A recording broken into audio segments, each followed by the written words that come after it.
1,20,000 കോടി രൂപ. ഒരിക്കൽ കൂടെ പറയാം, 1,20,000 കോടി രൂപ. ഇത്രയും തുകയാണ് അടുത്ത ഏതാനും മാസങ്ങളിൽ ഇന്ത്യയിലെ വിവിധ പൊളിറ്റിക്കൽ പാർട്ടികൾ നിങ്ങളെയും എന്നെയും എന്നെ ലക്ഷ്യം വെച്ചുകൊണ്ട് ചിലവഴിക്കാൻ പോകുന്നതെന്ന് സെന്റർ ഫോർ മീഡിയ സ്റ്റഡീസ് എന്ന് പറയുന്ന ഡൽഹി ബേസ്ഡ് തിങ്ക് ടാങ്ക് ഇന്ന് ഔദ്യോഗികമായിട്ട് റിപ്പോർട്ട് പുറത്തുവിട്ടിട്ടുണ്ട്. ഈ സമയത്തിനായിരിക്കും നിങ്ങൾക്ക് പലർക്കും വാട്സപ്പ് വഴി ഇന്ത്യയുടെ പ്രൈം മിനിസ്റ്ററുടെ ഒരു ഒഫീഷ്യൽ ലെറ്റർ ലഭിച്ചിരിക്കുക. ഈ ലെറ്ററിൽ വികസിത് ഭാരത് സമ്പർക്ക് എന്ന് പറയുന്ന കാര്യത്തെപ്പറ്റി കൃത്യമായി സൂചിപ്പിച്ചത് കാണാൻ സാധിക്കും.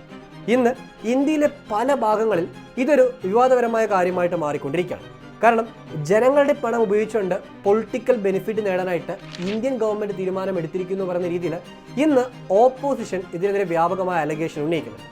ഇതേ സമയത്ത് തന്നെ ഇന്ത്യയിലെ വിവിധ പൊളിറ്റിക്കൽ പാർട്ടികൾ നിങ്ങളെ ഓരോരുത്തരും ലക്ഷ്യം വെച്ചുകൊണ്ട് നിങ്ങളുടെ ഫോണുകളിലും ടി വിയിലുമെല്ലാം അഡ്വർടൈസ്മെന്റ് നടത്തുന്ന കാര്യത്തെപ്പറ്റി നിങ്ങൾ കണ്ടിരിക്കും. എന്താണ് ഇന്ത്യയിലെ 2024 തെരഞ്ഞെടുപ്പിൽ സംഭവിക്കാൻ പോകുന്ന ഏറ്റവും പ്രധാനപ്പെട്ട മാറ്റം? ഈ മാറ്റത്തിൻ്റെ എന്ത് സൂചനകളാണ് നമ്മളിന്ന് മനസ്സിലാക്കിക്കൊണ്ടിരിക്കുന്നത്? ഇത് എന്തുകൊണ്ടാണ് നമ്മൾ ഓരോരുത്തരും മനസ്സിലാക്കേണ്ട ഏറ്റവും പ്രധാനപ്പെട്ട കാര്യമായിട്ട് മാറുന്നത്? നമസ്കാരം, എൻ്റെ പേര് സനൂഫ്. ഈ വീഡിയോയിൽ ഞാൻ പറയാൻ പോകുന്ന ഓരോ കാര്യങ്ങളും ഇതുവരെ നമ്മുടെ നാട്ടിൽ ഒരു മീഡിയ സംസാരിക്കാത്ത, എന്നാൽ ഏറ്റവും കൂടുതലായി സംസാരിക്കേണ്ട ചില കാര്യങ്ങളെ പറ്റിയാണ്. ഇത് വോട്ട് ചെയ്യാൻ പോകുന്ന നിങ്ങൾ ഓരോരുത്തരും അറിഞ്ഞിരിക്കേണ്ട കാര്യമാണ്.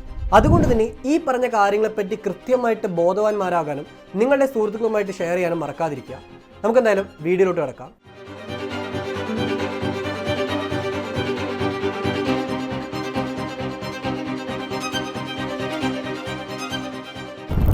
നമ്മൾ ആദ്യം അറിയേണ്ട ഒരു പ്രധാനപ്പെട്ട കാര്യമുണ്ട്.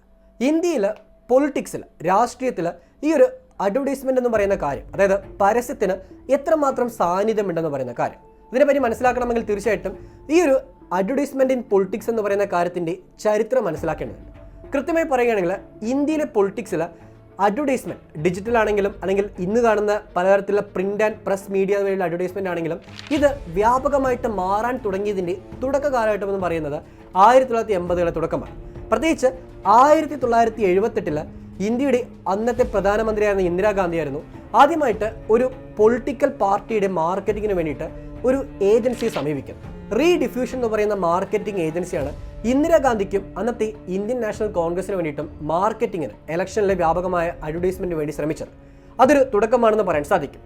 കാരണം അടുത്ത വർഷങ്ങളിൽ ഇത് കുത്തനെ കൂടിപ്പോകുന്നത് കാണാൻ സാധിക്കും. 1983 ഇന്ത്യൻ പ്രധാനമന്ത്രി ഇന്ദിരാഗാന്ധി കൊല്ലപ്പെട്ടത് അതൊരു പ്രധാനപ്പെട്ട മാർക്കറ്റിംഗ് ആയുധമാക്കി മാറ്റുവാനായിട്ട് അന്നത്തെ ഇന്ത്യൻ നാഷണൽ കോൺഗ്രസ് തീരുമാനമെടുത്തതെന്ന് കാണാൻ സാധിക്കും. രാജീവ് ഗാന്ധിയെ ഇന്ത്യയുടെ പ്രധാനമന്ത്രി പദവിയിലോട്ട് എത്തിക്കാനായിട്ട് അന്നത്തെ ഇന്ത്യൻ നാഷണൽ കോൺഗ്രസ് നടത്തിയ പല നീക്കങ്ങളിലും ഈ ഒരു അഡ്വർടൈസ്മെന്റ് എന്ന് പറയുന്ന കാര്യത്തിന് കൃത്യമായ പങ്കുണ്ടെന്ന് മനസ്സിലാക്കാൻ സാധിക്കും. അന്ന് ഇതേ ഒരു റീഡിഫ്യൂഷൻ എന്ന് പറയുന്ന മാർക്കറ്റിംഗ് ഏജൻസിയുമായിട്ട് തന്നെയായിരുന്നു ഇന്ത്യൻ നാഷണൽ കോൺഗ്രസ് മാർക്കറ്റിംഗ് നടത്തിയത്. ആ സമയത്ത് പുറത്തു വന്നിരിക്കുന്ന പ്രിന്റ് മീഡിയ, അതായത് പത്രം വഴിയുള്ള ചില അഡ്വർടൈസ്മെന്റ് ആണ് നിങ്ങളിപ്പോൾ കണ്ടുകൊണ്ടിരിക്കുന്നത്. ഈ ഒരു അഡ്വർടൈസ്മെന്റിൽ അന്ന് ഏറ്റവും കൂടുതലായിട്ട് പ്രചാരണ ആയുധമാക്കി മാറ്റിയ കാര്യമായിരുന്നു ജനങ്ങളുടെ ഇടയിലുള്ള ഭീതി, ഭയം, അല്ലെങ്കിൽ വെറുപ്പ്, ദേഷ്യം എന്നൊക്കെ പറയുന്ന കാര്യങ്ങൾ. പ്രത്യേകിച്ച് ഇന്ദിരാഗാന്ധിയുടെ കൊലപാതകത്തിന് സിഖ് മത വിശ്വാസികളായിരിക്കുന്ന 2 അംഗരക്ഷകരാണെന്ന് പറയുന്ന കാര്യം എല്ലാവർക്കും ആ സമയത്തോടകം അറിയാൻ തുടങ്ങി. അതിനുശേഷം ഇന്ത്യയിൽ വ്യാപകമായി നടന്ന സിഖ് വിഭാഗക്കാർക്ക് നേരെയുള്ള കലാപങ്ങളും ആ കലാപങ്ങളുടെ ഭീകര അന്തരീക്ഷവും വീണ്ടും ഓർമ്മിപ്പിക്കുന്ന രീതിയിലായിരുന്നു അന്ന് ഈ ഒരു അഡ്വർടൈസ്മെന്റ്സ് വരാൻ തുടങ്ങിയത്. പ്രത്യേകിച്ച് അന്നത്തെ പത്രമാധ്യമങ്ങളിൽ വന്ന പരസ്യങ്ങൾ കാണിച്ചിരിക്കുന്ന ചില കാര്യങ്ങളാണ് നിങ്ങളുടെ വീടുകളിലോട്ട് വാങ്ങിക്കുന്ന ഗ്രോസറി ലിസ്റ്റിൽ അതിൽ ആസിഡും അയൺ റോഡും കത്തിയും വേണമെന്ന് പറയുന്ന കാര്യത്തെപ്പറ്റിയും, പ്ലസ് ബോർഡർ, അതിർത്തി, അത് നിങ്ങളുടെ വീടിൻ്റെ വാതിലോട്ട് എത്തിക്കേണ്ടതായിട്ട് മാറേണ്ടതുണ്ടോ എന്ന് പറയുന്ന കാര്യത്തെപ്പറ്റിയും, അതേസമയത്ത് തന്നെ മറ്റൊരു വിവാദപരമായിരിക്കുന്ന അഡ്വർടൈസ്മെന്റ് ആയിരുന്നു നിങ്ങളൊരു അന്യസംസ്ഥാന ടാക്സി തൊഴിലാളിയുടെ ടാക്സിയിൽ കയറിയിട്ട് അതിൽ അൺകംഫർട്ടബിൾ ആയിട്ട് ഫീൽ ചെയ്ത് പോകേണ്ടതായിട്ട് വരുന്ന സിറ്റുവേഷനെ പറ്റി ആലോചിച്ച് നോക്കാനായിട്ട് ജനങ്ങളോട് ആവശ്യപ്പെട്ട പരസ്യം. ഈ പരസ്യം മാത്രമല്ലാതെ നിരവധി പരസ്യങ്ങളിൽ മുതലയുടെയും മുൾച്ചെടിയുടെയും അതുപോലെ തന്നെ ബോർഡറിൽ ഉപയോഗിക്കുന്ന കമ്പി വേലിയുടെയുമെല്ലാം ചിത്രങ്ങൾ നൽകിയിട്ടൊക്കെയായിരുന്നു ഈ ഒരു അഡ്വർടൈസ്മെന്റ്സ് എല്ലാം റൺ ചെയ്തത്. ഇതിനുള്ള പ്രധാനപ്പെട്ട കാരണം ജനങ്ങളുടെ ഇടയിൽ ഭീതിയും ഭയവും വെറുപ്പും ജനിപ്പിക്കാനുള്ള കാരണമായിട്ടായിരുന്നു അന്ന് പല വിധത്തിലും ഇതിനെ വ്യാഖ്യാനിച്ചത്. ഈ പരസ്യങ്ങളെപ്പറ്റിയും ഇതുമായി ബന്ധപ്പെട്ട കാര്യങ്ങളെപ്പറ്റിയും തൗലീർ സിംഗ് അദ്ദേഹത്തിൻ്റെ ദർബാർ എന്ന് പറയുന്ന ഒരു ബെസ്റ്റ് സെല്ലിംഗ് ബുക്കിൽ കൃത്യമായിട്ട് സൂചിപ്പിക്കുന്നത്. ഇങ്ങനെ നിരവധി പ്രധാനപ്പെട്ട മാർക്കറ്റിംഗ് നീക്കങ്ങളായിരുന്നു അന്ന് ഇന്ത്യൻ നാഷണൽ കോൺഗ്രസിന്റെ ഭാഗത്ത് വന്നത്. 1984 റെക്കോർഡ് വിജയത്തോടുകൂടി കോൺഗ്രസ് അധികാരത്തിൽ വന്നെങ്കിലും പിന്നീട് അങ്ങോട്ട് 1989 അധികാരം നിലനിർത്താനായിട്ട് കോൺഗ്രസിന് സാധിച്ചില്ല. പ്രത്യേകിച്ച് അന്ന് നിരവധി സ്കാം, അഴിമതികളായിരുന്നു കോൺഗ്രസിനെതിരെ ഉന്നയിക്കപ്പെട്ടത്. അന്ന് ഇത്തരം അഴിമതി ആരോപണങ്ങൾ ഉയർന്നു വന്ന സമയത്ത് ഈ അഴിമതി ആരോപണങ്ങളെ ചോദ്യം ചെയ്യുന്ന രീതിയിലും അതേസമയത്ത് രാജീവ് ഗാന്ധിക്ക് ഒരു ക്ലീൻ ഷീറ്റ് നൽകുന്ന രീതിയിലുമായിരുന്നു നിരവധി അഡ്വർടൈസ്മെന്റ് പ്ലാനിങ്സ് നടപ്പാക്കിയത്. അന്ന് 20 കോടി രൂപ ചിലവഴിച്ചുകൊണ്ടായിരുന്നു ഇതേ ഒരു റീഡിഫ്യൂഷനെയും മറ്റൊരു പ്രധാനപ്പെട്ട മാർക്കറ്റിംഗ് ഏജൻസിയും മാർക്കറ്റിംഗിന് വേണ്ടി ഇന്ത്യൻ നാഷണൽ കോൺഗ്രസ് കൊണ്ടുവന്നത്. അന്നത്തെ മാർക്കറ്റിംഗ് രീതിയിൽ ഏറ്റവും പ്രധാനമായി ചർച്ച ചെയ്യപ്പെട്ട 2 കാര്യമായിരുന്നു. ഒന്ന്, മിസ്റ്റർ ക്ലീൻ എന്ന് പറയുന്ന ക്യാമ്പയിൻ. അതായത് അന്ന് ഏറ്റവും വിവാദപരമായ ഒരു കാര്യമായിരുന്നു സ്വീഡനിൽ ബോഫേഴ്സ് എന്ന് പറയുന്ന കമ്പനിയുടെ കയ്യിൽ നിന്ന് ഗൺസ് വാങ്ങിച്ചതും അതിനുശേഷം വന്ന അഴിമതി ആരോപണം. ഈ അഴിമതി ആരോപണങ്ങളിൽ രാജീവ് ഗാന്ധിക്ക് പങ്കില്ല എന്ന് പറയുന്ന രീതിയിലായിരുന്നു ഈ ഒരു മിസ്റ്റർ ക്ലീൻ എന്ന് പറയുന്ന ക്യാമ്പയിൻ നടത്തിയത്. ഈ സമയത്ത് തന്നെ ഇന്ദിരാഗാന്ധി ഉപയോഗിച്ച റീഡിഫ്യൂഷൻ എന്ന് പറയുന്ന മാർക്കറ്റിംഗ് ഏജൻസി ഉപയോഗിച്ചുകൊണ്ട് പത്രമാധ്യമങ്ങളിലെ ഏറ്റവും പ്രധാനപ്പെട്ട ക്യാമ്പയിനായിട്ട് റൺ ചെയ്ത കാര്യമായിരുന്നു my heart beat for India എന്ന് പറയുന്ന ക്യാമ്പയിൻ. ഈ ക്യാമ്പയിനിൽ പ്രധാനമായിട്ടും വിവാദപരമായിരിക്കുന്ന നിരവധി ഇമേജസ് യൂസ് ചെയ്തിരുന്നു. അതായത് തകർന്നു പോയിരിക്കുന്ന ഒരു ഡോളുടെ ഫേസ് അത് കാണിച്ചുകൊണ്ടും അതുപോലെ തന്നെ സ്കോർപ്പിയൻസിൻ്റെയും മാസ്കിൻ്റെയും എല്ലാം ചിത്രങ്ങൾ ഉപയോഗിച്ചുകൊണ്ട് മറ്റേതെങ്കിലും പൊളിറ്റിക്കൽ പാർട്ടി അധികാരത്തിൽ വന്നാൽ നമ്മുടെ നാടിൻ്റെ അവസ്ഥ എങ്ങനെയായിരിക്കുമെന്ന രീതിയിൽ പോലും കൃത്യമായിട്ട് ജനങ്ങളെ ഭീതിയിലാക്കുന്ന തരത്തിലുള്ള അഡ്വർടൈസ്മെൻ്റ് ആയിരുന്നു അന്ന് കോൺഗ്രസ് റൺ ചെയ്തതായിട്ട് കാണാൻ സാധിക്കും. ഇത് ചരിത്രകാരന്മാർ ഇപ്പോഴും ഓർത്തെടുക്കുന്ന ചില പ്രധാനപ്പെട്ട കാര്യങ്ങളൊന്നും പറയാൻ സാധിക്കും. പിന്നീട് അങ്ങോട്ട് 1990-കൾക്ക് ശേഷം വ്യാപകമായ തോതിൽ ഈ ഇലക്ഷൻ ക്യാമ്പയിനിൽ മാറ്റങ്ങൾ വന്നിട്ടുണ്ട്. അങ്ങനെ ഏറ്റവും സുപ്രധാനമായ ഒരു മഴുത്തിരിവായിട്ട് കണക്കാക്കുന്ന 2004 ഇലക്ഷനാണ്. ഈ ഇലക്ഷനിലായിരുന്നു BJP ഗവൺമെൻറ് വിവാദകരമായിരിക്കുന്ന ഒരു ക്യാമ്പയിൻ നടപ്പാക്കിയത്. ഈ ക്യാമ്പയിൻ്റെ പേര് ഇന്ത്യ ഷൈനിങ് എന്നായിരുന്നു. ഈ ഒരു ഇന്ത്യ ഷൈനിങ് ക്യാമ്പയിൻ ഇന്ത്യയുടെ പല ഭാഗത്തും വ്യാപകമായ പ്രചാരണം നേടിയെങ്കിലും അതിൽ ഏറ്റവും പ്രധാനമായിട്ട് ഉന്നയിക്കപ്പെട്ട ആരോപണമായിരുന്നു ജനങ്ങളുടെ, അതായത് ടാക്സ് പേയറുടെ പണം ഉപയോഗിച്ചുകൊണ്ടാണ് ഈ ഒരു പ്രചാരണവും അഡ്വർടൈസ്മെൻറ്റ് നടത്താനായിട്ട് ഗവൺമെൻറ് തീരുമാനമെടുത്തത്. ഏകദേശം 500 കോടി രൂപ ഇത്തരത്തിൽ ചെലവഴിച്ചു എന്ന് പറയുന്ന ആരോപണം അന്ന് ഗവൺമെൻറ്റിന് നേരെ വ്യാപകമായിട്ട് ഉന്നയിക്കപ്പെട്ടതാണ്. ആ ഇലക്ഷനിൽ BJP തോറ്റെങ്കിലും പിന്നീട് അങ്ങോട്ടുള്ള വർഷങ്ങളിൽ ഈ ഒരു അഡ്വർടൈസ്മെന്റ് എന്ന് പറയുന്ന കാര്യത്തിന് കാര്യമായ സ്വീകാര്യതയും നിരവധി മാറ്റവും സംഭവിക്കുന്നത് കാണാൻ സാധിക്കും. ആധുനികമായിരിക്കുന്ന ഒരു ഇലക്ഷൻ പ്രചാരണ രീതിയിൽ മാറ്റം വരാൻ തുടങ്ങിയത് 2009 ശേഷമാണെന്ന് പറയാൻ സാധിക്കും. 2009 കോൺഗ്രസ് പാർട്ടി ജയ്ഹോ എന്ന് പറയുന്ന സ്ലം ഡോഗ് മില്ലിയനറിലെ ഓസ്കാർ നേടിയ സോങ് അത് കോപ്പിറൈറ്റ് സ്വന്തമാക്കി അതൊരു പ്രചാരണ സോങ് ആക്കി മാറ്റിക്കൊണ്ട് അതുവഴി ജനങ്ങളുടെ ഇടയിൽ വോട്ട് നേടാൻ ശ്രമിച്ചിരുന്നു. 2009 കോൺഗ്രസ് ഈ ഒരു നീക്കം നടപ്പാക്കിയ സമയത്തിനായിരുന്നു BJP ശക്തമായ പുതിയ മാർക്കറ്റിംഗ് രീതി പരീക്ഷിക്കാനായിട്ട് തീരുമാനമെടുത്തത്. അങ്ങനെ 2014 ഇലക്ഷനിന് മുമ്പ് മീഡിയ ജയൻസ് എന്ന് വിശേഷിപ്പിക്കുന്നത്, പ്രത്യേകിച്ച് ഈ TV-കളിലും ബാക്കിയുള്ള പല പത്രമാധ്യമങ്ങളിലും പരസ്യങ്ങൾ നൽകുന്നതിൽ ഏറ്റവും പ്രധാനപ്പെട്ട കോർപ്പറേറ്റ് മോണോപ്പൊളിയായിട്ട് വിശേഷിപ്പിക്കുന്ന പല ഏജൻസികളെയും BJP കൂട്ടുപിടിച്ച് കാണാൻ സാധിക്കും. ഇവിടെയാണ് പൊളിറ്റിക്കൽ അഡ്വർടൈസ്മെൻറ്റിൽ കാര്യമായ മാറ്റങ്ങൾ സംഭവിക്കാൻ തുടങ്ങിയത്. കാരണം ഈ ഒരു കാലയളവിൽ 2013 ആം ആദ്മി പാർട്ടി അവരുടെ വ്യത്യസ്തമായ മാർക്കറ്റിംഗ് രീതിയിലും വ്യത്യസ്തമായ അഡ്വർടൈസ്മെൻറ്റിലൂടെയും ജനങ്ങൾക്കിടയിൽ വലിയ തോതിൽ സ്വീകാര്യത നേടിയതും ജനങ്ങൾക്കിടയിൽ ഏറ്റവും എളുപ്പത്തിൽ അവരുടെ പേര് പതിപ്പിക്കാൻ സാധിച്ചതും മറ്റു പല പൊളിറ്റിക്കൽ പാർട്ടികൾക്കും അത് കൃത്യമായ പഠനമാക്കി മാറ്റാൻ സാധിച്ചു. അങ്ങനെ ബാക്കിയുള്ള പൊളിറ്റിക്കൽ പാർട്ടിയും ആം ആദ്മി പാർട്ടി നടപ്പാക്കിയ ആ ഒരു അഡ്വർടൈസ്മെന്റ് ടാക്ടിക്സ് അതേപടി നടപ്പാക്കാനുള്ള ശ്രമങ്ങൾ നടത്തിയിരുന്നു. പ്രത്യേകിച്ച് അന്ന് പാംപ്ലെറ്റ്സ്, അതായത് നോട്ടീസ് വിതരണം പാടില്ല എന്ന് പറയുന്നൊരു നിയമം നിലനിൽക്കുന്ന സമയത്ത് Aam Aadmi party visiting card അടിച്ച് അതുവഴി അവരുടെ പ്രചാരണ ആയുധമാക്കി മാറ്റിയത്. ഇങ്ങനെ വ്യത്യസ്തമായിരിക്കുന്ന മാർക്കറ്റിംഗ് രീതി ആം ആദ്മി പാർട്ടി കൊണ്ടുവന്ന് കാണാൻ സാധിക്കും. ഓട്ടോയിലും ബസ്സിലും എല്ലാം പരസ്യം പതിപ്പിക്കും. അതുവഴി ജനങ്ങൾക്കിടയിൽ വളരെ എളുപ്പത്തിൽ എത്തിച്ചേരാനായിട്ടും ആം ആദ്മി പാർട്ടിക്ക് സാധ്യമായിരുന്നു. സോ ഈ ഒരു അതേ രീതി പിന്നീട് BJP നടപ്പാക്കാൻ ശ്രമിച്ചത് കാണാൻ സാധിക്കും. അങ്ങനെ 2014 ഇലക്ഷൻ വരികയാണ്. ഈ ഇലക്ഷനിലാണ് ആദ്യമായിട്ട് ഒരു ഡിജിറ്റൽ മാർക്കറ്റിംഗ് എന്ന് പറയുന്ന കാര്യത്തിലോട്ട് പല പാർട്ടികളും എൻട്രി ചെയ്ത് കാണാൻ സാധിക്കുന്നത്. അതും വ്യാപകമായ തോതിൽ ഇത് ഉപയോഗിക്കാൻ തുടങ്ങിയത് ഈ ഒരു കാലഘട്ടത്തെന്ന് പറയാൻ സാധിക്കും. കാരണം ജനങ്ങൾക്കിടയിൽ ഫോണിൻ്റെ സ്വീകാര്യതയും ആൻഡ്രോയിഡ് സ്മാർട്ട് ഫോൺ എന്ന് പറയുന്ന കാര്യങ്ങൾ ഏറ്റവും കൂടുതൽ പ്രചാരണത്തിൽ വന്നതും അത് കൃത്യമായിട്ട് ഉപയോഗപ്പെടുത്താനായിട്ട് ഈ പാർട്ടികളെല്ലാം തീരുമാനമെടുത്ത് കാണാൻ സാധിക്കും. കണക്കുകൾ വെച്ച് പറയുകയാണെങ്കിൽ 2017 അന്ന് UP നടന്ന പൊതു തെരഞ്ഞെടുപ്പിൽ 5500 കോടി രൂപയാണ് മൊത്തം പൊളിറ്റിക്കൽ എക്സ്പെൻഡിച്ചറായിട്ട് കണക്കാക്കുന്നത്. ഇത്രയും തുക ചെലവാക്കിയിട്ടാണ് അന്ന് ഇലക്ഷനിൽ പല പൊളിറ്റിക്കൽ പാർട്ടിയും മത്സരിക്കാനായിട്ട് അവരുടെ അഡ്വർടൈസ്മെന്റ് എന്ന് പറയുന്ന മേഖലയിലോട്ട് മാത്രം ഫോക്കസ് ചെയ്തു. അന്ന് കൃത്യമായി പറയുകയാണെങ്കിൽ ഒരു വോട്ടിന് ഏകദേശം 750 രൂപ എന്ന രീതിയിലാണ് ഈ ഒരു പൊളിറ്റിക്കൽ പാർട്ടി അഡ്വർടൈസ്മെന്റിന് വേണ്ടി മാത്രം ചിലവഴിച്ചിരിക്കുന്നത്. സോ അത്രയും ഒരു ഭീമമായ തുക അതാണ് പല പൊളിറ്റിക്കൽ പാർട്ടികളും ചിലവഴിച്ചായിട്ട് കണക്കുകൾ സൂചിപ്പിക്കുന്നത്.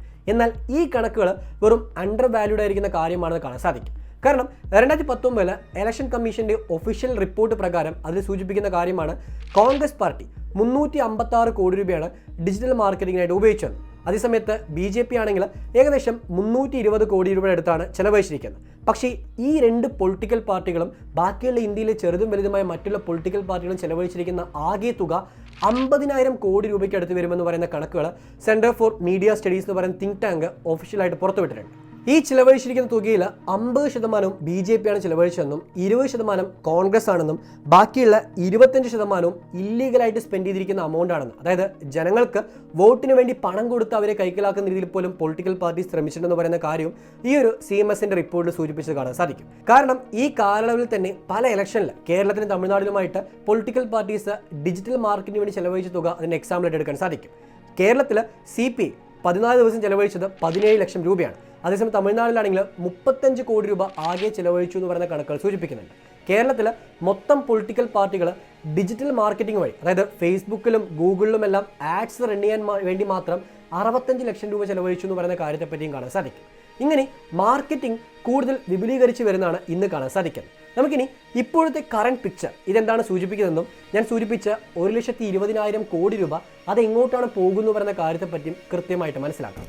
2024 അഡ്വർടൈസ്മെന്റ് മാർക്കറ്റ് ഏകദേശം 11.4% ഗ്രോ ചെയ്യുമെന്നും അത് 1.22 ലക്ഷം കോടി രൂപയുടെ അധികമായ വരുമാനം സ്വന്തമാക്കുമെന്ന് പറയുന്ന ഒരു എസ്റ്റിമേറ്റഡ് കണക്ക് ഇന്ന് എക്കോണമിക് ടൈംസ് പോലത്തെ മാധ്യമങ്ങൾ പുറത്തുവിട്ട് കാണാൻ സാധിക്കും. അതായത് ഈ വർഷം നടക്കുന്ന തെരഞ്ഞെടുപ്പിൽ മിനിമം 1,500 മുതൽ 2,000 കോടി രൂപ പൊളിറ്റിക്കൽ പാർട്ടികൾ പരസ്യത്തിന് വേണ്ടി മാത്രം ചിലവഴിക്കുന്നു പറയുന്ന കാര്യമാണ് മനസ്സിലാക്കാൻ സാധിക്കുന്നത്. നമുക്കിനി കുറച്ചും കൂടി ഡീറ്റെയിൽ ആയിട്ടാണ് ഈ ഒരു വശത്തെപ്പറ്റി മനസ്സിലാക്കാൻ ശ്രമിക്കാം. ഇന്ന് വിവാദപരമായി മാറിക്കൊണ്ടിരിക്കുന്ന കാര്യമാണ് പ്രൈം മിനിസ്റ്ററുടെ പേരിൽ, അതായത് ഇന്ത്യൻ ഗവൺമെന്റിന്റെ പേരിൽ വികസിത് ഭാരത് സമ്പർക്ക് എന്ന് പറയുന്ന ഒരു പ്രോഗ്രാം അനൗൺസ് ചെയ്തിരിക്കുന്ന കാര്യം. ഈ ഒരു വികസിത് ഭാരത് സമ്പർക്ക് എന്ന് പറയുന്ന കഴിഞ്ഞ 5 വർഷം ഗവൺമെന്റ് നടപ്പാക്കിയ പല പ്രൊജക്റ്റുകളും അത് എത്രത്തോളം ഇമ്പാക്ട് കൊണ്ടുവന്ന് പറയുന്ന കാര്യത്തെപ്പറ്റി ജനങ്ങളുടെ കയ്യിൽ നിന്ന് ഒപ്പീനിയൻ നേടുന്ന ഒരു കാര്യമായിട്ടാണ് പരിഗണിക്കാൻ സാധിക്കുന്നത്. ഇതിന്റെ മാർഗമായിട്ട് തന്നെ ഒരു ഒഫീഷ്യൽ നോട്ടീസ് പോലെ ഇന്ന് നിങ്ങളുടെ വാട്സപ്പിലോട്ട് പോലും പ്രൈം മിനിസ്റ്റർ ലെറ്റർ എന്ന് പറഞ്ഞൊരു കാര്യം വന്നിരിക്കും. ഈ ലെറ്റർ ഓപ്പൺ ചെയ്ത് നോക്കുകയാണെങ്കിൽ അതിൽ കഴിഞ്ഞ 5 വർഷം ഗവൺമെന്റ് നടത്തിയ പല കാര്യങ്ങളെപ്പറ്റിയും പല പുതിയ പദ്ധതികളെ പറ്റിയും എല്ലാമാണ് കൃത്യമായി സൂചിപ്പിക്കുന്നത്. ഇതൊരു പൊളിറ്റിക്കൽ ക്യാമ്പയിനാണ്, ഇതൊരു പരസ്യമാണെന്ന് പറയുന്ന രീതിയിലാണ് ഇന്ന് ഓപ്പോസിഷൻ വാദം ഉന്നയിക്കുന്നത്. ഈ വാദങ്ങളെ സത്യാവസ്ഥ പരിശോധിക്കുകയാണെങ്കിൽ തീർച്ചയായിട്ടും ഈ പറഞ്ഞിരിക്കുന്ന കാര്യങ്ങളിൽ അടിവരയിട്ട് കാണിക്കുന്നത് ഒരു BJPയുടെ മാർക്കറ്റിംഗ് രീതിയാണെന്ന് മനസ്സിലാക്കാൻ സാധിക്കും. സിമ്പിളായിട്ട് ഞാനൊരു ലൈവ് എക്സാമ്പിൾ വഴി കാണിച്ചു തരാം. അതായത് BJPയുടെ ഒരു ഒഫീഷ്യൽ ക്യാമ്പയിൻ നെയിമായിട്ട് മാറിയിരിക്കുകയാണ് വികസിത് ഭാരത് എന്ന് പറയുന്നത്. ഈ ഒരു ക്യാമ്പയിൻ ഇത് നിങ്ങൾക്കൊരു പരസ്യമായിട്ട് ചിലപ്പോൾ കാണാൻ സാധിക്കും. ഞാനിപ്പോൾ കാണിച്ചു തരുന്നൊക്കെ അതിൻ്റെ സ്ക്രീൻഷോട്ട്സ് ആണ്. ഈ പരസ്യത്തിൽ സൂചിപ്പിക്കുന്ന കാര്യമാണ് BJPയുടെ ഒരു അഡ്വർടൈസ്മെന്റ് ക്യാമ്പയിൻ റൺ ചെയ്യുന്നുണ്ട്. അത് BJP എന്ന് പറയുന്ന പൊളിറ്റിക്കൽ പാർട്ടിക്ക് ഡൊണേഷൻ നൽകുവാനായിട്ട് സാധാരണക്കാരോട് ആവശ്യപ്പെടുന്ന ഒരു കാര്യമാണ്. ആ ക്യാമ്പയിൻ നൽകിയിരിക്കുന്ന പേരും ഗവൺമെന്റിന്റെ ഭാഗത്ത് വന്നിരിക്കുന്ന ഒരു ഒഫീഷ്യൽ ലെറ്റർ സൂചിപ്പിക്കുന്നു ഇതേ ഒരു കാര്യമാണ്. അതായത് ഈ ഒരു വികസിത് ഭാരത് എന്ന് പറയുന്ന പദ്ധതി ഗവൺമെന്റിന്റെ ഭാഗത്ത് വന്നിരിക്കുന്ന പദ്ധതിയല്ല, മറിച്ച് BJPയുടെ ഒരു പൊളിറ്റിക്കൽ ക്യാമ്പയിൻ നെയിമാണെന്ന തരത്തിലാണ് മാറിക്കൊണ്ടിരിക്കുന്നത്. ഇന്ത്യയിൽ ഈ വർഷത്തെ പൊതു തെരഞ്ഞെടുപ്പിൽ 97 കോടി വോട്ടേഴ്സാണുള്ളത്. ഇതിൽ പുതുതായിട്ട് വോട്ട് ചെയ്യുന്ന 1,82,00,000 വോട്ടേഴ്സിനെയും കാണാൻ സാധിക്കും. ഈ ഒരു പുതിയ വോട്ടേഴ്സിനെ ടാർഗറ്റ് ചെയ്തുകൊണ്ടാണ് ഇന്ന് ഏറ്റവും കൂടുതലായിട്ട് ഡിജിറ്റൽ മാർക്കറ്റിംഗ് വഴി ആഡ്സ് റൺ ചെയ്യുന്നത് കാണാൻ സാധിക്കുന്നത്. അതുകൊണ്ട് തന്നെ ഈ തെരഞ്ഞെടുപ്പിൽ കോടികൾ ചിലവഴിക്കാനായിട്ട് പൊളിറ്റിക്കൽ പാർട്ടികൾ തീരുമാനമെടുത്തിരിക്കുന്നത്. ഇതിൽ തന്നെ ഈ ഒരു സ്പെൻഡിങ് റേഷ്യോ, അതായത് അവർ ചിലവഴിക്കാൻ പോകുന്ന തുക ഡിജിറ്റൽ മാർക്കറ്റിങ്ങിന് കൂടുതലായിട്ടും അതുപോലെ ട്രഡീഷണൽ ആയിട്ട് ഉപയോഗിക്കുന്ന TV-യിലും പത്രത്തിലും വരുന്ന പരസ്യങ്ങൾക്ക് കുറച്ചും കൂടെ കുറവായിട്ടുമാണ് മാറ്റാൻ പോകുന്നത്. കാരണം ഡിജിറ്റൽ മാർക്കറ്റിംഗ് വഴി ഓരോ വോട്ടേഴ്സിൻ്റെയും കൈകളിലോട്ട് എത്താനായിട്ടും അതുവഴി അവരുടെ മനസ്സിലോട്ട് ഇടം പിടിക്കാനായിട്ടുമാണ് പൊളിറ്റിക്കൽ പാർട്ടികളും പാർട്ടികളുടെ സ്ഥാനാർത്ഥികളും തീരുമാനമെടുത്തിരിക്കുന്നത്. ഇന്ന് ഔദ്യോഗികമായിട്ട് ഇലക്ഷൻ കമ്മീഷൻ പറഞ്ഞ കാര്യമാണ് 95 ലക്ഷം രൂപയാണ് ഓരോ കാൻഡിഡേറ്റും ഇലക്ഷന് വേണ്ടി ചെലവഴിക്കാൻ സാധിക്കുകയാണ്. പക്ഷേ കോടികളായിരിക്കും ഓരോ കാൻഡിഡേറ്റ്സ് ചെലവഴിക്കുക എന്ന് കൃത്യമായിട്ട് മനസ്സിലാക്കാൻ സാധിക്കും. പ്രത്യേകിച്ച് ഈ കഴിഞ്ഞ 3 മാസത്തിൽ 102 കോടി രൂപയാണ് പൊളിറ്റിക്കൽ ക്യാമ്പയിൻസ് റൺ ചെയ്യാനായിട്ട്, അതായത് പൊളിറ്റിക്കൽ പരസ്യങ്ങൾ റൺ ചെയ്യാനായിട്ട് ഇന്ത്യയിലെ പല പ്രധാനപ്പെട്ട പാർട്ടികളും ചെലവഴിച്ചിരിക്കുന്നത്. ഇതിൽ ഏറ്റവും കൂടുതൽ ചെലവഴിച്ചിരിക്കുന്ന BJPയാണ്. ഏകദേശം 37 കോടി രൂപ BJP ചെലവഴിച്ചിട്ടുണ്ട്. ഈ തുക എന്ന് പറയുന്ന ബാക്കിയുള്ള ഏറ്റവും പ്രധാനപ്പെട്ട പൊളിറ്റിക്കൽ പാർട്ടി കണക്കാക്കുന്ന കോൺഗ്രസിനേക്കാളും 300 മടങ്ങ് കൂടുതലാണ്. സോ ഡിസംബർ 5 മുതൽ മാർച്ച് 3 വരെയുള്ള കണക്കാണ് ഞാനിപ്പോൾ സൂചിപ്പിച്ചത്. ഈ കണക്ക് തന്നെ ഇനിയുള്ള മാസങ്ങളിൽ കൂടുതലായിട്ട് മാറുമെന്ന് പറയുന്ന കാര്യത്തെപ്പറ്റി മനസ്സിലാക്കാൻ സാധിക്കും. BJP ഈ ഒരു തെരഞ്ഞെടുപ്പിൽ വ്യാപകമായ തോതിൽ ഡിജിറ്റൽ മാർക്കറ്റിംഗ് ഉപയോഗിക്കാൻ പോകുന്നു പറയുന്ന കാര്യമാണ് ഇന്ന് മനസ്സിലാക്കാൻ സാധിക്കുന്നത്. കാരണം 2019 2024 കമ്പയർ ആണെങ്കിൽ ഇത് കൃത്യമായി മനസ്സിലാക്കാൻ സാധിക്കും. കാരണം ഫെബ്രുവരി 1-ാം തീയതി മുതൽ മാർച്ച് 5-ാം തീയതി വരെ 2019 BJP ചെലവഴിച്ചതിൻ്റെ 38 മടങ്ങാണ് ഇന്ന് 2024 ചെലവഴിച്ചിരിക്കുന്നത്. അതിൽ തന്നെ ഏറ്റവും വലിയ എക്സാമ്പിൾ പറയുകയാണെങ്കിൽ ആ സമയത്ത് 2019 ആകെ മൊത്തം 215 പരസ്യങ്ങളാണ് BJP റൺ ചെയ്തത്. പക്ഷേ ഇന്നത് 12,634 മാറിയിട്ടുണ്ട്. സോ എത്രമാത്രം കൂടുതലാണ് പരസ്യങ്ങളെന്ന് പറയുന്ന കാര്യത്തെപ്പറ്റി മനസ്സിലാക്കാൻ സാധിക്കും. ഇതിൽ തന്നെ പല പരസ്യങ്ങൾ യുക്രൈനിൽ നിന്ന് രക്ഷപ്പെടുത്തി എന്ന് പറയുന്ന രീതിയിലും ഇന്ത്യൻ ഗവൺമെൻറ്റിൻ്റെ പുതിയ പദ്ധതികളെ പറ്റിയും പല പുതിയ മാറ്റങ്ങളെപ്പറ്റിയും യൂത്ത്സിനോട് പറയുന്ന രീതിയിലാണ് പരസ്യങ്ങൾ നിറഞ്ഞു ചെയ്തുകൊണ്ടിരിക്കുന്നത്. അതുകൊണ്ട് തന്നെ ഫ്രഷ് ആയിട്ട് വോട്ട് ചെയ്യാൻ പോകുന്ന ആ ഒരു പുതിയ വോട്ടേഴ്സിനെ ടാർഗറ്റ് ചെയ്തുകൊണ്ട് BJP ഇന്ന് ഡിജിറ്റൽ മാർക്കറ്റിംഗ് പ്രധാനപ്പെട്ടൊരു പരസ്യ മാർഗ്ഗമാക്കി മാറ്റാൻ ശ്രമിക്കുന്നുണ്ട്. ഈ ഒരു പൊളിറ്റിക്കൽ ആഡ്സിൽ ഏറ്റവും പ്രധാനമായിട്ട് മാറിക്കൊണ്ടിരിക്കുന്ന കാര്യമാണ് സ്മിയർ ക്യാമ്പയിൻ എന്ന് പറയുന്നത്. അതായത് മറ്റുള്ള പൊളിറ്റിക്കൽ പാർട്ടികളെയും അവരുടെ നേതാക്കന്മാരെയും കുറ്റം പറഞ്ഞും അവരുടെ കുറ്റങ്ങളെ ചൂണ്ടിക്കാണിച്ചുകൊണ്ടുള്ള പരസ്യങ്ങൾ അത് പരസ്യമാക്കി റൺ ചെയ്യാനായിട്ട് ശ്രമിക്കുക എന്ന് പറയുന്നത്. അതിൽ ഏറ്റവും പ്രധാനപ്പെട്ട കാര്യമാണ് ഇപ്പോൾ കൊൽക്കത്തയിൽ മമതാ ബാനർജിയുടെ പാർട്ടിയെ കളിയാക്കിക്കൊണ്ട് BJP റൺ ചെയ്യുന്ന ആഡ്സ് എന്ന് പറയുന്നത്. അതേപോലെ തന്നെ ബീഹാറിലെ JDU എന്ന് പറയുന്ന പാർട്ടിയെ ടാർഗറ്റ് ചെയ്തുകൊണ്ട് അവർ മോശമായി ചിത്രീകരിക്കുന്ന രീതിയിൽ പല പരസ്യങ്ങളും ഇന്ന് റൺ ചെയ്തുകൊണ്ടിരിക്കുന്നുണ്ട്. സോ പരസ്യങ്ങൾ പൊളിറ്റിക്കൽ പാർട്ടികൾ ഔദ്യോഗികമായിട്ട് റൺ ചെയ്യുന്ന ഒരു ഡാറ്റ നമുക്ക് മനസ്സിലാക്കാൻ സാധിക്കും. ഞാൻ ഈ പറഞ്ഞ ഡാറ്റ പൊളിറ്റിക്കൽ പാർട്ടികളുടെ പേരിൽ മാത്രം റൺ ചെയ്യുന്ന ആഡ്സ് ആണ്. എന്നാൽ ഇതേ സമയത്താണ് തന്ത്രപരമായി മറ്റൊരു പ്രധാനപ്പെട്ട ക്യാമ്പയിൻസും ഈ പൊളിറ്റിക്കൽ പാർട്ടികൾ നടത്തിക്കൊണ്ടിരിക്കുന്നത്. അതായത് ഈ പൊളിറ്റിക്കൽ പാർട്ടികളുടെ പേരിലല്ലാതെ ഇൻഡിവിജ്വൽ ആയിട്ടുള്ള ആൾക്കാരുടെ പേരിലും ചില ചെറിയ പേജുകളുടെ പേരിലും ലക്ഷങ്ങളും കോടികളും ചിലവഴിച്ചുകൊണ്ട് ആഡ്സ് റൺ ചെയ്യുക എന്ന് പറയുന്നത്. ഇപ്പോൾ അതിന് ഏറ്റവും വലിയ എക്സാമ്പിളാണ് BJPയുടെ തന്നെ പല പരസ്യങ്ങളും ചെറുതും വലുതുമായ മറ്റുള്ള ഫേസ്ബുക്ക് പേജ് വഴി റൺ ചെയ്യുന്നത്. അതിൻ്റെ ഒരു ഔദ്യോഗികമായിരിക്കുന്ന രേഖകളൊക്കെ നിങ്ങൾ കണ്ടുകൊണ്ടിരിക്കുന്നുണ്ടാവും. ഇതുപോലെ നിരവധി രേഖകൾ പുറത്തു വരുമ്പോഴും ഈ രേഖകളെല്ലാം സൂചിപ്പിക്കുന്ന BJPയും ബാക്കിയുള്ള പല പൊളിറ്റിക്കൽ പാർട്ടികളും പരസ്യം ചെയ്യാൻ വേണ്ടി മാത്രം ഇന്ന് കോടികൾ ചിലവഴിക്കുകയാണ്. അതും അവരുടെ ഒഫീഷ്യൽ പേരിലല്ല അത് മാറിക്കൊണ്ടിരിക്കുന്നത്. അതുകൊണ്ട് തന്നെയാണ് 2019 2014 നടന്ന ഇലക്ഷനിൽ ഈ പൊളിറ്റിക്കൽ പാർട്ടി സ്പെൻഡ് ചെയ്തിരിക്കാവുന്ന അമൗണ്ട് അത് അവർ കാണിച്ചിരിക്കുന്ന അമൗണ്ടിനേക്കാളും 30-40 മടങ്ങ് കൂടുതലാണെന്ന് പറയുന്ന ഔദ്യോഗികമായിരിക്കുന്ന റിപ്പോർട്ടുകൾ ഇന്ന് പല തിങ്ക് ടാങ്ക്സും പുറത്തുവിടുന്നത്. ഈ റിപ്പോർട്ടെല്ലാം സൂചിപ്പിക്കുന്ന കോടികൾ കൂടുതലായി ചിലവഴിച്ചുകൊണ്ട് ഇന്ന് വോട്ടേഴ്സിൻ്റെ വോട്ട് പിടിക്കാനായിട്ട് ഈ പാർട്ടികളെല്ലാം ശ്രമിച്ചുകൊണ്ടിരിക്കുകയാണ്. അതുകൊണ്ട് തന്നെ വോട്ട് ചെയ്യാൻ പോകുന്നതിന് മുമ്പ് നിങ്ങൾ മനസ്സിലാക്കേണ്ട ചില പ്രധാനപ്പെട്ട വശങ്ങളും ഇതിൽ അടങ്ങിയിട്ടുണ്ട്. അതായത് ഇന്ന് പല പരസ്യങ്ങൾ നമുക്ക് മുമ്പിലോട്ട് വരുന്നുണ്ട്. ഈ പരസ്യങ്ങളെല്ലാം നമ്മളെ കാണിച്ച് നമ്മൾ ആ ഒരു പരസ്യം നൽകുന്ന കമ്പനിയോ അല്ലെങ്കിൽ ബ്രാൻഡോ അതിൻ്റെ ഉപഭോക്താക്കളാക്കി മാറ്റാനാണ് ഈ കമ്പനികളെല്ലാം ശ്രമിക്കുന്നത്. അതേ ഒരു കാര്യമാണ് ഇന്ന് പൊളിറ്റിക്കൽ പാർട്ടി ശ്രമിച്ചുകൊണ്ടിരിക്കുന്നത്. അതിനായിട്ട് ഫേസ്ബുക്കും ഗൂഗിളും എല്ലാം ഉപയോഗിക്കുമ്പോൾ നമ്മൾ ഓരോരുത്തരും അറിയാതെ ഈ പൊളിറ്റിക്കൽ പാർട്ടിയുടെ ആ ഒരു വാക്ക് അവർ നൽകുന്ന ആ ഒരു ഉറപ്പ് ഇതിലോട്ടെല്ലാം നമ്മൾ അട്രാക്ട് ചെയ്യാനായിട്ട് മാറിക്കൊണ്ടിരിക്കുകയാണ്. പക്ഷേ ഇവിടെ നമ്മൾ മനസ്സിലാക്കാതെ പോകുന്ന ഒരു പ്രധാനപ്പെട്ട കാര്യമാണ് സത്യവും നിരസിതിയും എന്നാണെന്ന് പറയുന്നത്. പല പൊളിറ്റിക്കൽ പാർട്ടികൾ പല വാഗ്ദാനവും പല പുതിയ ഓഫേഴ്സും ഞങ്ങളിത് ചെയ്തു അല്ലെങ്കിൽ ഞങ്ങളിത് ചെയ്യുമെന്ന് പറയുന്ന വാഗ്ദാനങ്ങൾ കൂടുതൽ നൽകാൻ ശ്രമിച്ചുകൊണ്ടേയിരിക്കാം. അതിനുവേണ്ടി അവർ പല പരസ്യങ്ങളും പലതരത്തിലുള്ള കമ്മ്യൂണിക്കേഷൻ ഉപയോഗിച്ചുകൊണ്ടേയിരിക്കും. ഈ കാര്യമെല്ലാം നമ്മൾ ഒരിക്കലും നമ്മളെ അട്രാക്ട് ചെയ്യുന്ന ഘടകമാക്കി മാറ്റാൻ പാടില്ല. പകരം ഈ ഒരു പൊളിറ്റിക്കൽ പാർട്ടിയുടെ സ്ഥാനാർത്ഥി ആരാണ്, അല്ലെങ്കിൽ നിങ്ങളുടെ ഭാഗത്ത് മത്സരിക്കുന്ന സ്ഥാനാർത്ഥികൾ ആരെല്ലാമാണ്, ഇവർ എന്തെല്ലാം ചെയ്തിട്ടുണ്ട്, ഇവരുടെ ഹിസ്റ്ററി എന്താണ്, ഇവരുടെ വിദ്യാഭ്യാസം എന്താണ്, ഇവരെന്തെല്ലാമാണ് ഇതിനു മുമ്പ് ഏർപ്പെട്ടിരിക്കുന്ന കാര്യങ്ങൾ, ഇവരുടെ പേരിലെ കേസ് എന്തൊക്കെയാണ്, ഇങ്ങനെ പല കാര്യങ്ങളെപ്പറ്റിയും നിങ്ങൾ അറിയേണ്ടതുണ്ട്. നിങ്ങൾ ഈ കാര്യത്തെപ്പറ്റി റിസർച്ച് ചെയ്യണം. എന്നിട്ട് വേണം നിങ്ങൾ വോട്ട് ചെയ്യാനായിട്ട് തീരുമാനമെടുക്കേണ്ടത്. കാരണം ഒരു പൊളിറ്റിക്കൽ പാർട്ടിയോ അല്ലെങ്കിൽ നിങ്ങൾക്ക് താല്പര്യമുള്ള ഒരു ആദർശമോ അത് മാത്രമല്ല നമ്മുടെ നാടിനെ മുന്നോട്ട് കൊണ്ടുവരാനുള്ള കാരണമായി മാറുന്നത്. മറിച്ച് നമ്മൾ തിരഞ്ഞെടുക്കുന്ന നമ്മളുടെ ജനപ്രതിനിധികളും അതിനുള്ള പ്രധാനപ്പെട്ട ഒരു കാരണമായി മാറുന്നുണ്ട്. അതുകൊണ്ട് തന്നെ കൃത്യമായ യോഗ്യരായ ആൾക്കാരെ തിരഞ്ഞെടുക്കേണ്ടത് അത്യാവശ്യമായ കാര്യമാണ്. ഒരിക്കലും ഇത്തരം പരസ്യങ്ങൾ കണ്ട് വഞ്ചിതരായി മാറാതിരിക്കുക എന്ന് പറയുന്ന കാര്യത്തെപ്പറ്റി ഓർമ്മപ്പെടുത്തേണ്ടതുണ്ട്. അതുകൊണ്ട് തന്നെയാണ് ഈ വീഡിയോയിൽ ഈ കാര്യങ്ങളെപ്പറ്റിയെല്ലാം വിശദമായിട്ട് ചരിത്രം മുതൽ ഇപ്പോഴത്തെ സിറ്റുവേഷൻ വരെ ഞാൻ കൃത്യമായി മനസ്സിലാക്കി തരുന്നത്. സോ തീർച്ചയായിട്ടും ഈ കാര്യങ്ങൾ അറിയുക. വോട്ട് ചെയ്യുന്നതിന് മുമ്പ് ഒരു വട്ടം അല്ലെങ്കിൽ 100 വട്ടം ആലോചിച്ചാലും ഒരു തെറ്റുമില്ല. കാരണം ആ ആലോചന നിങ്ങൾക്ക് കൃത്യമായ ഒരാളെ തിരഞ്ഞെടുക്കാനും അയാളിലൂടെ നമ്മുടെ നാട്ടിൽ നിന്ന് മാറ്റം കൊണ്ടുവരാനും കാരണമായി മാറിയേക്കാം. അതുകൊണ്ട് കൃത്യമായ ആളെ തിരഞ്ഞെടുക്കുക. അങ്ങനെ തിരഞ്ഞെടുക്കാൻ പറ്റുന്ന ഒരാളില്ല. ഒരു പൊളിറ്റിക്കൽ പാർട്ടിയും നല്ലൊരു സ്ഥാനാർത്ഥി നിർത്തിയില്ലെങ്കിൽ നോട്ടിലോട്ട് വോട്ട് ചെയ്യുക. നോട്ടയും നമുക്ക് ഏറ്റവും കൂടുതൽ പ്രതികാരം അറിയിക്കാൻ സാധിക്കുന്ന ഒരു മാർഗ്ഗമായി മാറിക്കൊണ്ടിരിക്കുകയാണ്. So that's all. Thank you for this video. ഇത്രയും കാര്യം പറഞ്ഞുകൊണ്ട് വീഡിയോ വൈൻഡപ്പ് ചെയ്യാണ്. ജയ് ഹിന്ദ്. നല്ലൊരു മാറ്റത്തിനായിട്ട് നല്ല ആൾക്കാർക്ക് വോട്ട് ചെയ്യാൻ ശ്രമിക്കുക.